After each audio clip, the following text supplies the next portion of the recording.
عايز اكلمك النهارده على فيلم اوسكار عودة الماموس. الفيلم ده بداية عصر جديد من الخيال العلمي والإبهار البصري في منطقتنا.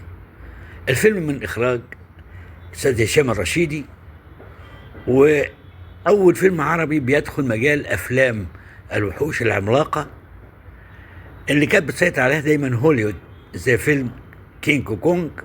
لكن المرة دي الوحش فكرة عربية الملامح. الحقيقة الأحداث بتبدأ في مختبر علمي سري. فريق بحث بيعمل على مشروع طموح إنه يعيد إحياء حيوان منقرض منذ آلاف السنين. التجربة تستخدم فيها أحدث تقنيات الهندسة الوراثية والذكاء الحيوي، لكن اللي كان مفترض إنه يكون إنجاز علمي تحول إلى كارثة بشرية.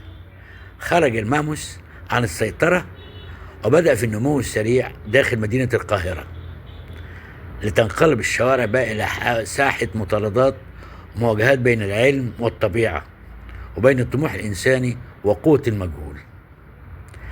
القصة لا تكتفي بالإبهار البصري، بتحمل رمز فلسفي.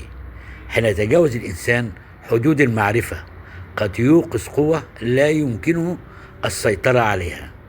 الفيلم فيه أبطال من نجوم السينما المصرية: أحمد صلاح حسني، هنادي مهني، محمود عبد الغني، إلى جانب محمد ثروت والفنان السعودي المعروف بعروض مبهرة في الخدع البصرية. الفكرة بتعود إلى الأستاذ كريم هشام، اللي أراد أن يصنع عملا عربيا يتناول كائنا خياليا لم تقدمه السينما من قبل. القصة كتب أحمد حليم، والسيناريو حوار حمل توقيع مصطفى عسكر وحامد الشراب.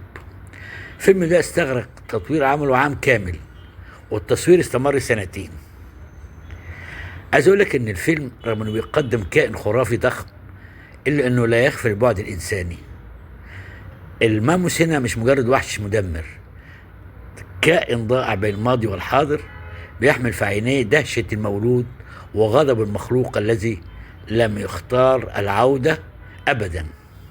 ربما أراد المخرج أن يقول لنا الخطر ليس في الوحش، بل في الإنسان الذي ظن أنه يستطيع التحكم في الخلق.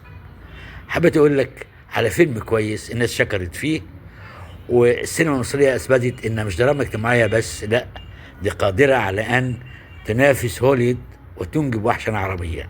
تحياتي، بشكرك جدا إنك استمعت إلي. كل عام وحضرتك بخير وسعادة.